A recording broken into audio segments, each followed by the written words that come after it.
Assalamualaikum warahmatullahi wabarakatuh. Salam sejahtera, Shalom, Om Swastiastu, Namo Buddhaya, Salam Kebajikan, Rahayu. Halo Sobat Merdeka, selamat siang semuanya. Semoga senantiasa dalam kondisi yang sehat dan semangat menjalani aktivitasnya. Dan bersama saya Skarsari, pemandu acara pada hari ini, kita akan mengikuti acara yang sangat spesial. Bersama-sama kita akan menyaksikan rangkaian acara Road to FKM atau Festival Kampus Merdeka 2022. Melalui kesempatan ini, kita akan bersama-sama melihat gambaran yang lebih jelas tentang apa itu kebijakan Kampus Merdeka beserta program-programnya, baik yang sudah berjalan sejak tahun lalu maupun yang diluncurkan tahun ini. Termasuk dampak positif dari program MBKM itu sendiri sebelum nantinya akan dipaparkan secara langsung oleh Mendikbudristek Nadiem Anwar Makarim pada acara puncak Festival Kampus Merdeka 2022 pada Agustus mendatang.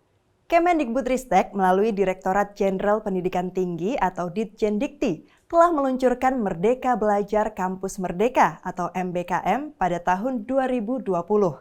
Kebijakan ini terimplementasikan melalui 4 program unggulan, yaitu Kampus Mengajar, Pertukaran Mahasiswa Merdeka atau PMM, Indonesia International Student Mobility Awards, ISMA, dan juga Magang dan Studi Independen Bersertifikat, MSIB.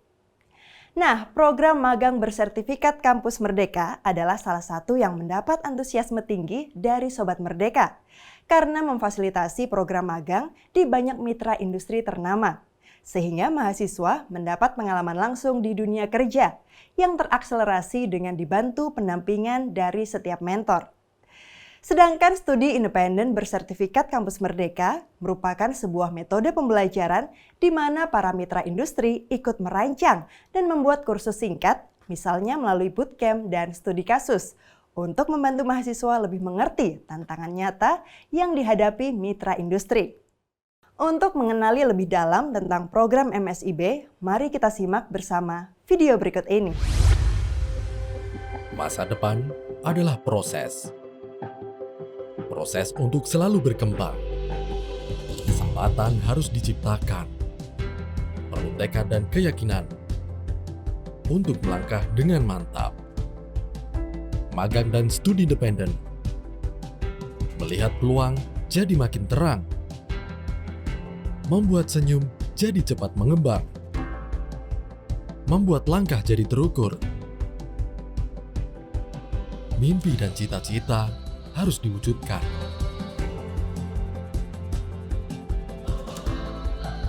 Kita anak-anak bangsa. Bentangkan niat. Kembangkan potensi diri. Sambutlah masa depan yang menjanjikan.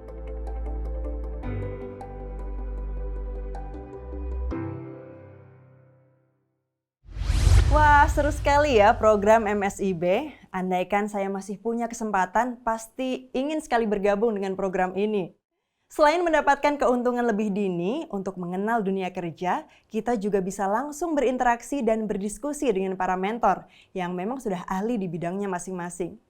Semoga semakin banyak lagi mitra industri yang mau bergabung untuk bersama-sama berkolaborasi dan mencapai cita-cita kita bersama untuk meningkatkan kompetensi generasi penerus bangsa ini secara lebih merata.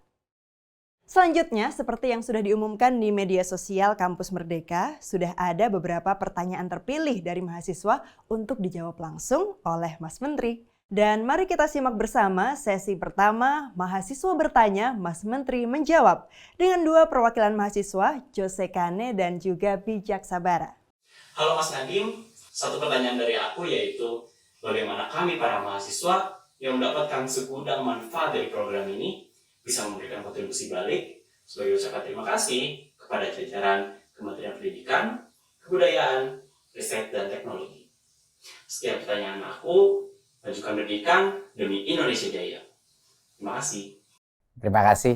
Menurut saya apa yang bisa dilakukan alumni dari program-program MBKM itu adalah untuk bersuara ke sebanyak mungkin pihak lewat sosmed, ke teman-temannya di kampus, berbicara mengenai pengalaman mereka, berbicara mengenai apa yang kalian dapatkan pada saat mengalami program yang begitu beda daripada hanya belajar di kampus, dan mempromosikan program ini sehingga semakin banyak adik-adik kelas kalian bisa ikut mencoba meregistrasi untuk masuk dalam program-program ini. Karena kita ingin benar-benar yang ikut dalam program MBKM adalah anak-anak mahasiswa yang benar-benar punya passion di dalam bidang tertentu, atau dia dari dulu kepengen punya pengalaman di luar kampus.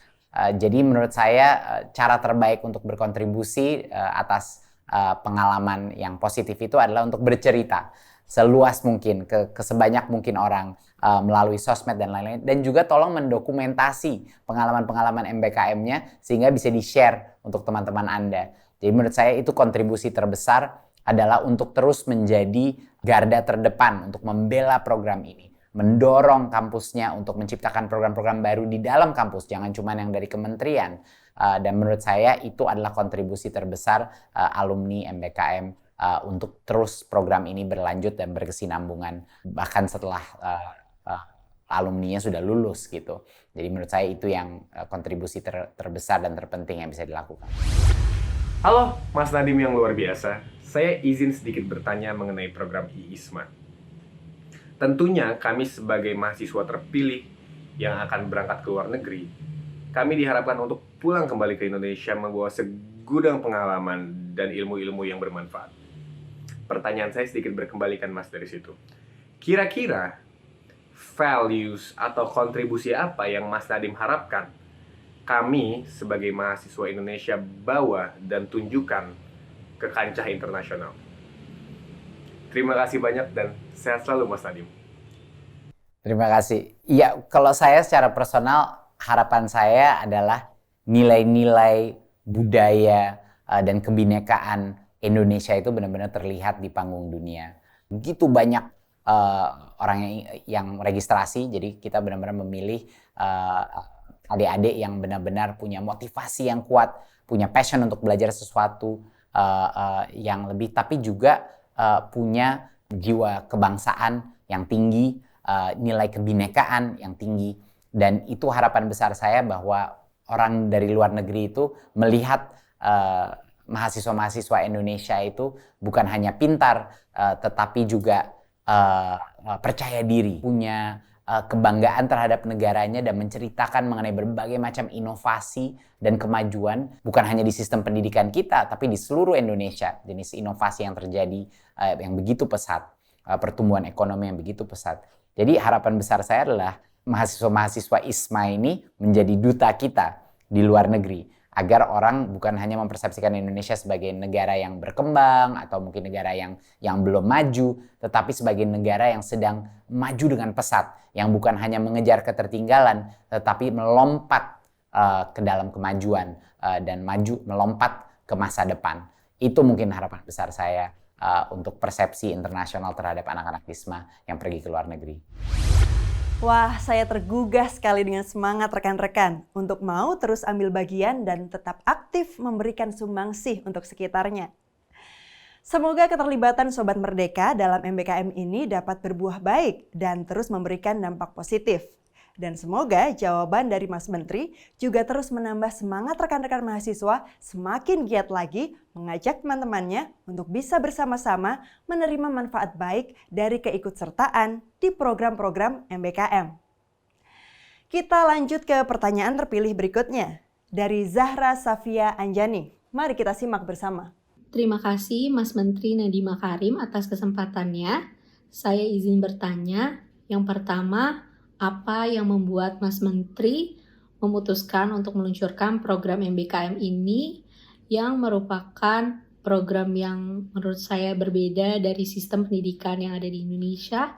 Lalu yang kedua, menurut Mas Menteri, apakah peluncuran dari program MBKM ini telah dilakukan secara matang ataukah memang sengaja dilakukan secara cepat dan juga mendobrak sistem pendidikan yang ada di Indonesia? Sekian pertanyaan dari saya, terima kasih. Terima kasih untuk pertanyaannya. Alasan kenapa MBKM program ini dibuat adalah ada beberapa alasan. Yang pertama adalah masa depan akan membutuhkan talenta-talenta yang multidisiplin. Dan masa depan kita akan membutuhkan talenta yang mengerti berbagai macam sektor dan mengerti pengalaman yang praktis di dalam sektor tersebut.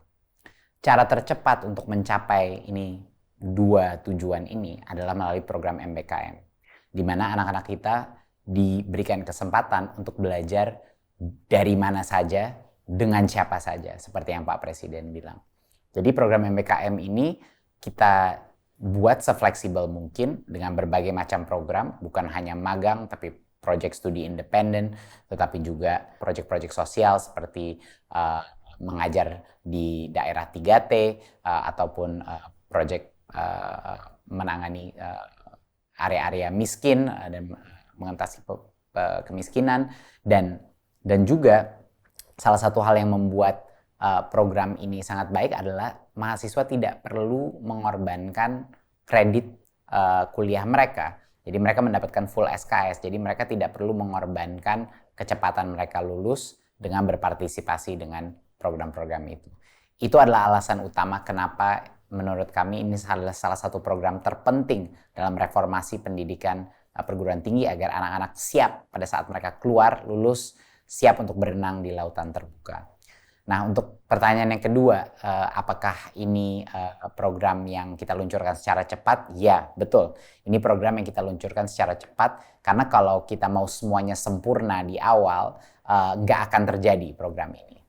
Semua jenis perubahan itu harus dilakukan dengan proses iterasi, di mana walaupun tidak sempurna terus diperbaiki setiap semesternya, tapi tanpa kita punya mindset yang inovatif dan berani mengambil resiko seperti itu, program ini nggak akan terakselerasi seperti sekarang. Sudah sampai tahun ini targetnya 100.000 anak-anak mahasiswa akan berpartisipasi dalam program MBKM.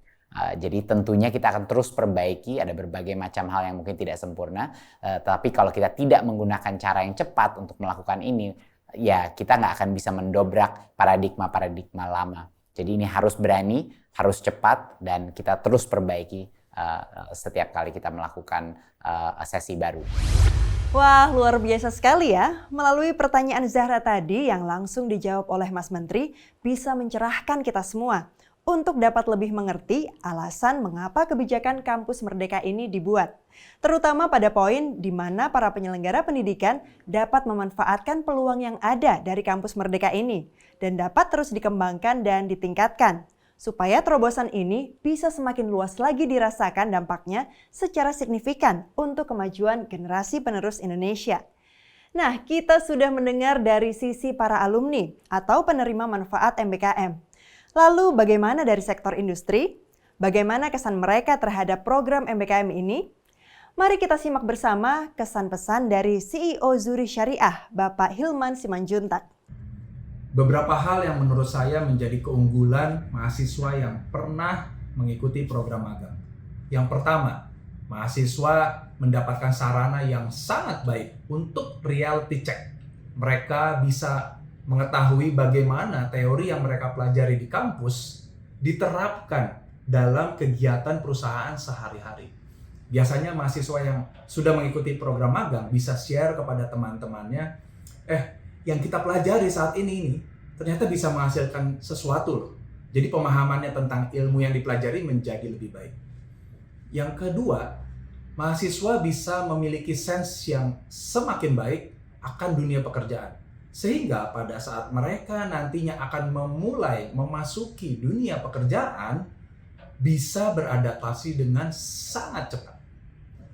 Yang ketiga, mahasiswa bisa lebih yakin dalam memilih perusahaan yang menurut mereka culture-nya akan sangat tepat, akan sangat cocok bagi mereka untuk memulai karirnya. Dan yang keempat, tentunya mahasiswa yang memiliki pengalaman mengikuti magang akan mempunyai kemungkinan lebih besar untuk bergabung dalam suatu perusahaan. Apabila satu orang manajer memiliki kebutuhan untuk menambahkan anggota tim barunya, mempunyai 2 kandidat fresh graduate, dia akan memilih kandidat yang sudah pernah mengikuti program magang. Terima kasih Bapak Hilman Simanjuntak atas testimoninya. Kita sama-sama berharap bahwa program-program MBKM ini juga bisa terus memberikan manfaat bagi rekan-rekan mitra industri untuk memilih kandidat yang tepat dan berpotensi untuk memajukan perusahaan tentunya. Nah, selain dari sisi industri, kami juga mendapat kesan-pesan dari sisi pemerintah. Langsung saja kita simak pernyataan dari Menteri Badan Usaha Milik Negara atau BUMN, Bapak Erick Thohir. Untuk mewujudkan visi Indonesia Emas tahun 2045, kita tidak bisa hanya mengandalkan sumber daya alam saja. Kita harus membangun Indonesia dengan konsep knowledge-based economy melalui pengembangan sumber daya manusianya. Indonesia harus meningkatkan keunggulan dan daya saing SDM-nya. Dan hal tersebut merupakan tanggung jawab kita bersama-sama. Kemendikbudristek memiliki tanggung jawab untuk memastikan penyelenggaraan pendidikan tinggi sesuai dengan pengembangan zaman saat ini. Tentu upaya ini memerlukan partisipasi dari berbagai pemangku kepentingan termasuk kami di Kementerian BUMN. Kementerian BUMN berkomitmen untuk mendukung program Merdeka Belajar, Kampus Merdeka. Salah satunya dalam program magang dan studi independen bersertifikat. Kami berharap program ini bisa menjadi link and match antara dunia pendidikan dan lapangan pekerjaan, serta dapat memberikan pengalaman dan bekal yang baik bagi mahasiswa. Untuk mengoptimalkan tentunya potensi diri sebagai SDM unggul di masa depan. Demi mewujudkan Indonesia maju, makmur, dan mendunia. Terima kasih Bapak Erick Thohir. Wah, pernyataan Pak Erick ini menjadi pencerahan untuk kita bersama ya Sobat Merdeka. Kalau ternyata program-program MBKM ini juga memberikan dampak yang berarti bagi sektor industri yang dikelola pemerintah. Dan semangat kolaborasi yang dibutuhkan untuk dapat memastikan kualitas pendidikan negeri ini sudah berada di jalur yang benar. Hal ini merupakan sebuah upaya dalam memastikan sumber daya manusia bangsa ini dapat bersaing tidak hanya di dalam negeri, tetapi juga di luar negeri. Karena nasib kita berada di tangan adik-adik mahasiswa semua, para calon pemimpin masa depan. Sobat Merdeka, semoga dengan adanya acara hari ini dapat membuat kita semakin memahami tentang semangat dari kebijakan Kampus Merdeka yang ternyata diharapkan banyak pihak untuk bisa terimplementasi secara berkelanjutan. Dan tentunya kita ingin lebih banyak lagi yang bisa mendukung dan juga terlibat langsung dalam program ini. Nah, kabar baik untuk seluruh Sobat Merdeka kalau pendaftaran program MSIB masih dibuka. Silakan dapat cek persyaratan untuk mendaftar di link di bawah ini dan mari bersama-sama berkolaborasi mewujudkan transformasi pendidikan tinggi melalui Kampus Merdeka. Sebelum mengakhiri acara ini, ada satu lagi informasi menarik bagi Sobat Merdeka semua. Pada tanggal 5 dan 6 Juli besok akan ada acara Festival MSIB Fair. Sobat Merdeka bisa mendapat informasi lebih mendalam lagi terkait program MSIB melalui acara ini. Akhir kata, saya mewakili segenap tim Road to FKM dan kru yang bertugas mengucapkan terima kasih atas perhatian dan atensi yang luar biasa Sobat Merdeka. Kita akan bertemu lagi dalam acara Road to FKM bagian kedua yang tentunya tak kalah menarik. Akan ada dialog Mas Menteri dengan Prilly Latukonsina. Nah, apa sih topik yang akan mereka diskusikan? Penasaran kan? Karena itu jangan lewatkan Road to FKM Part 2 di kesempatan mendatang. Dan sebagai menutup, ada sebuah pesan yang sangat menarik untuk kita renungkan bersama. Bahwa kolaborasi menjadi salah satu kunci terpenting dalam menjalankan program transformatif untuk pendidikan tinggi di Indonesia.